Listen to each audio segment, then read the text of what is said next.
All right, we're going to kick off the first afternoon session. And I'm very excited about this one, actually, because we're talking about Latin America, which is an area, a region that we were just discussing. It's not very covered at conferences. So, and for that, we have Sabrina CARMONA from Behaviour Games. She's originally from Brazil, but lived in Mexico and Chile now. And obviously, she's the best person to talk about Samba, Tango, and Mariachis, because you've probably danced and sang all of them. So please help me welcome Sabrina. Thank you so much. Thank you. Yeah, I would love to actually just skip the talk and teach you dancing, maybe Samba. That'd be great if you're interested, but we can leave that for later. So thank you very much for coming after lunch. I hope you're not so full. Hopefully you will not fall asleep during this, because I'm going to make it all Latin to you, so that means exciting. Okay, so first of all, do I have anybody here that's from Latin America? One. Where are you from? Colombia, that's great. You too? Yeah, cool. I would love to have a talk with you afterwards. Maybe chat a little bit. That'd be great. Latin America, it's not only beaches, the ocean, beautiful women. I mean, thank you. There's one right there too. But actually, I'm here to tell you some numbers that I've been crunching and some facts to show you that there is a lot of potential down there. There's all the sources that I took data from, but then afterwards, if you want me, I can give you the slides. Then you can actually take a look at the numbers and everything. Mainly, I'm going to talk about the three biggest markets. Everything is actually very interesting, but since this is very short, I'm going to try to focus on Brazil, Mexico, and Argentina. So penetration of smartphones. I don't know if you knew these numbers, but we have this much smartphones on these countries. And it seems like a very interesting number if you have one app with half of these numbers downloaded. Sounds pretty interesting, right? Okay, so how much do they use the internet? Because that's the thing. I was at the conference, very funny, because I was talking to people and most of them have just a little bit of an idea what Latin America really represents. Do they actually have smartphones? I mean, because we're third world countries, do they use internet? Do they know what that is? And yeah, actually we do. And here is, and the number of people that have smartphones, how many of them access the internet through it? And that's a lot because, first of all, 3G does not work everywhere. Trust me. Second of all, it's very expensive for us. It's ridiculously expensive to have a plan. So this is a great number to be considered because that means that they can afford things. What do they do? Who are they? Where do they live, right? Because just talking about that. But here, I try to select the most important or the most common things that we do on smartphones for you to see. So by country, by color, how many use apps, browse the internet, buy things, how many of them access the social network, and if you have a look, that's like one of the biggest ones. How many download or buy stuff, and how many of them, of course, play games. As in you can see, they do play. But we're gonna get to that part in a little bit. Here's some interesting facts also, because I think it's interesting for you to have an idea. It's pretty much say everything. 40% of smartphones users play games on their mobile. That means that there are 60% of this amount of people waiting for your app. Exactly that. In Brazil, 40% browse the internet on their phones. So 60% of them here can use, what are they doing? They're doing something else. So what can they do? There's again. Argentina, 55% access social network. So they know how to interact already. They're familiar with that. And that's the question for us since we're here at Casual Connect. Do they actually play games? Do they take their mobile phones at a period of the day during the chaotic traffic, that I don't know if you know, but it's chaotic, subway, work, bank lines, and do they actually play games? Yes, they do. This is the global market report from Newzoo, very famous I think everybody should be aware if you're not. And just so you know, North America, West Europe, Latin America, Asian Pacific. So the millions of people is the dark green, the online population is the greenish, and the active gamers, not only mobile, are in red. So there is a gap right there. I mean, they're online, but they're not playing that much. So this is your market. This is what I'm here for. I'm showing you your market right there. There is this gap that we still need to cover, right? I'm gonna try to tell you how to do it. So first of all, some other interesting facts for you. $400 million revenue in 2003 only on mobile games, because I'm on the mobile track, so I'm gonna focus on that. Only on mobile games. This is a third world country, third world like countries, and that's a lot of money down there for us. So you have an idea, $1 is about 250 reais, which is Brazilian currency. I'm living in Chile right now, like he said. $1 is 560 Chilean pesos. Yeah, so that goes a lot of money, right? So it's not cheap at all. This is a lot. So there's still like this huge movement happening, and they grew 33% over the last year only. That's 84 million. So that's a lot. And if there was a last year, now we're in 2014, how much can we grow and keep growing? How can you take advantage of that? Because I mean, I think that numbers are very interesting, at least these ones. And this is the average spending per player. So in terms of Latin American market, in terms of an emerging market, that's a pretty good number. Can make it higher? Yeah, sure. Are we paying attention to that? Not yet. I mean, not every company, not everyone understands the market. They don't pay attention to it. And even so, like that, we have this kind of numbers. Imagine if it was treated like a major market. In my opinion, it should, but then again, I'm Latin, right? A little bit of facts of the game industry for you, just so you know what's down there. There are about 300 small and mid-sized gaming studios. That's equal 7,000 game developer, artists, and designers. Of course, it's an approximate number. It keeps growing and growing and growing and growing. There are a lot of different data also. So my sources right there. Since it's a very new market and very emerging, so we have a lot of numbers. But basically, this is what from the research sounds more accurate from my experience. So how is it like? There are a lot of studios, there are big players that have their own IPs. We have studios that are publishers for MMOs, we have developers for MMOs, most of them focusing mobile, some of them focusing on web, social games, but the vast majority are work for hire for US and European companies. Most of them, because that's how they need to survive. A little bit of background on my experience. I started in the game industry as a game designer, which was, almost a miracle for a woman to get a job in an emerging, that was like 4 years ago, in an emerging market, an emerging industry. Yay, I was so happy. My parents were like, what? But yeah, well, I was very happy.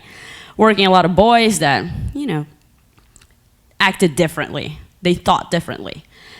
Basically, back in 2012, I co-founded my own company. And that was basically how we had to survive. It's like the jungle. It's like a war, right? Anywhere, if you open up a company in the video game industry, you have to maintain yourself if you don't have a great investment. So we didn't. So what we had to do is work for hire until we were able to maintain ourselves and reach our dream, which is to make our own IP. Of course, most of them do that because that's how they need to survive. After some time, I started working at Square Enix Latin America in Mexico. That's why I lived in Mexico City. And I was on the other side of the game. That was me working at Square Enix and a very big publisher with Latin American companies. And that was very interesting because it was this huge opportunity for the industry and for the market. There was a big player wanting to invest on the games, and there was so many pitches for games. There was just so many. We received a lot every day, more than one per company, because that was the golden ticket, right? But most of them are still on this. And the next slide is my favorite. Let's suppose, here, we have 300 small and mid-sized studios, okay? 37% of them try to develop their own original IP game. Very talented teams, they have very good experience, they're trying. 22% gets any, if any, external help, okay? So they get investment on it. 15% have any contact with a publisher. 5% out of this gets a publishing deal. 3% gets featured in the App Store. And even some of them get awards and work with top worldwide brands. I'm not gonna make any advertisement of any company at this talk, but Game of the Year was an award that a company from Latin America got. Game of the Year. That was amazing. Like, that was super. And some companies work with great, great brands and a lot of very famous IPs and everything else, so. But I mean, coming back, it's very impressive how, there's like a funnel, it narrows down, and this is our reality. Some examples of Latin American games. There are so many. This is as much as I could to fit the slide. And that's my question. Who understands this market better than Latins? Why do so many big publishers, Square Enix, Ubisoft, Electronic Arts, a lot of big players going down there or out down there for some time? Some of them left, yes, because that's it. Who understands this market better than Latin? I don't know. I don't think there's anybody. The real reason is we know what they consume, how they consume, when they consume. Our culture is absolutely different. Even inside Latin America, and that's me saying, I'm Brazilian. I lived 24 years in Brazil, a year and a half in Mexico. Now I moved to Chile. It's different. It's so different. They don't even speak my language. It's so hard. They speak Spanish. What? Why don't people speak Portuguese? Well, but it's different. It's very different. Like 18 million people only in Sao Paulo, Brazil. That's where I'm from. 36 million people in Mexico City. 7 million people in Santiago, Chile. I just go to the subway, everybody is on their phones. And everybody's playing. Or they're on WhatsApp, Facebook, whatever. So they know, they are culturally aware of this. But they want to consume things that are made for them. Just like the American market wants to consume things that make sense for Americans. Asians want to consume things that make sense for Asians. Working at Square Enix made me see a lot of genres and how monetizing games and history successes on Asia. Okay, so how do we get this knowledge? How do we replicate here in Latin America? Who knows this? And this is it. These people know this.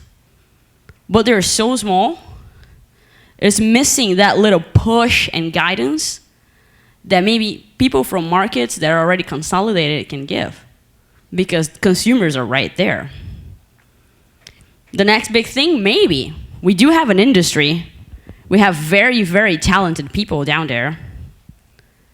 They do have experience. There are companies down there that are alive in the video game industry over 20 years. I didn't believe that. I was like, no. 20 years? 20 years? No, that's insane. No, yeah, it's true. There are companies that are on the market 20, 10 years. People that are working, like game designers, programmers, 8 years on the market, making games in Latin America. So I'm like, what? And the great thing that I thought about this is that they don't want to leave. Because when I was in university, I'm graduated in game design, I had all like my colleagues' dreams to like, no, we want to work in the US, we want to work in Canada, we want to get out of here and never come back. But most of them, when you talk to them, they're so happy where they are. They don't want to come back. They want to make it happen down there. And that's what makes me come right here in front of all of you after your beautiful lunch. Hopefully it was delicious. Hi.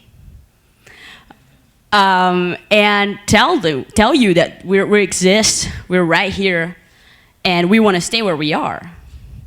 Because there is this huge market and this huge chunk that people kind of aware, but apparently nobody wants to sit on the chair. So I'm like, why not, right? There's so many opportunities down here. We do have the technology. I don't know if you know, there's a lot of events down there. For instance, there's one in Colombia coming up probably next week. Next week, right? Colombia 3.0? Yes, yeah, it's happening right, yes, thank you. Happening right there. There's Brazil Game Show, which is the only one I know of details because, of course, I attended every time they had. October. Last year, there was 150,000 people on a 4-day game show. I think this is quite an impressive number.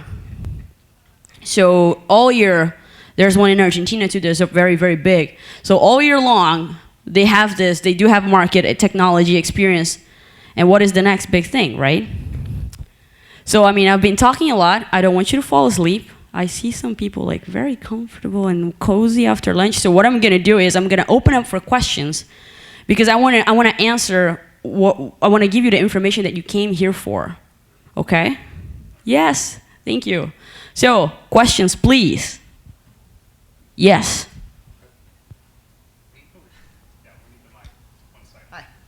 Are there any like special payment options needed to help get success down there? I know you mentioned Google Wallet, you know, like network payment options and stuff like that. Yes, we do. Actually, we have all the main ones. Like for instance, there's Google Wallet, PayPal, Apple, everything's there, and there are some localized ones too. I'm gonna give you an example. There's one in Brazil from the biggest internet provider that it was back then, and it just got so popular that MMOs and all those huge games, they accept it. So it's way easier. Another example, not everybody has credit cards there because they're so abusive and so expensive that they developed this other payment method that's just print this little, what we call boleto. You just print this little paper, go to the bank and pay. After 24 hours, it's on. So yes, we do have customized things to help you out, and there are a number of companies that are focused on that. They are local.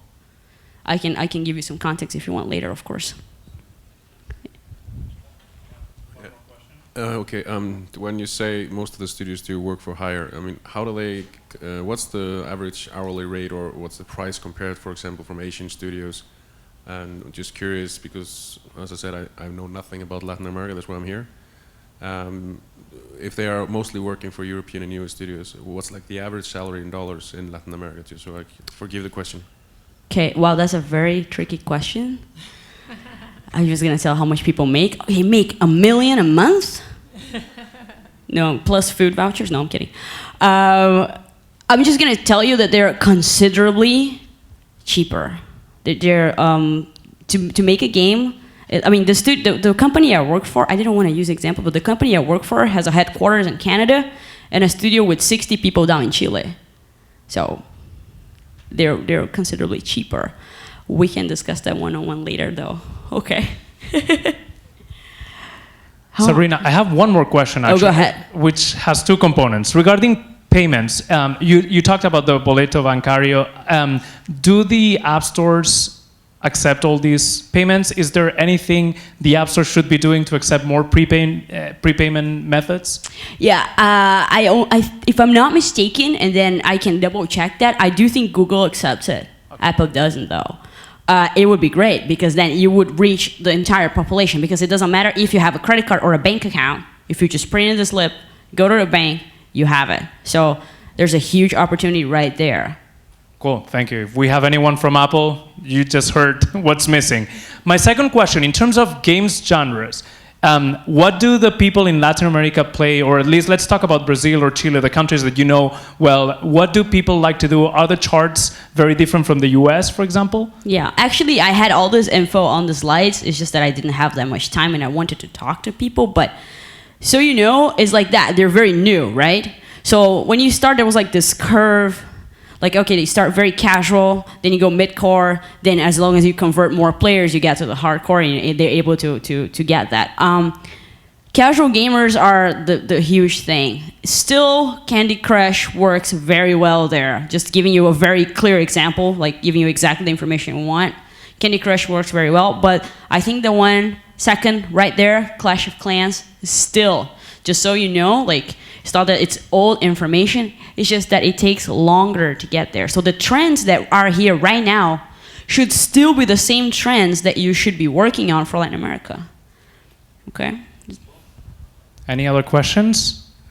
Well, thank you so much, Sabrina. Thank Muchas you. gracias. Thank you. Obrigada.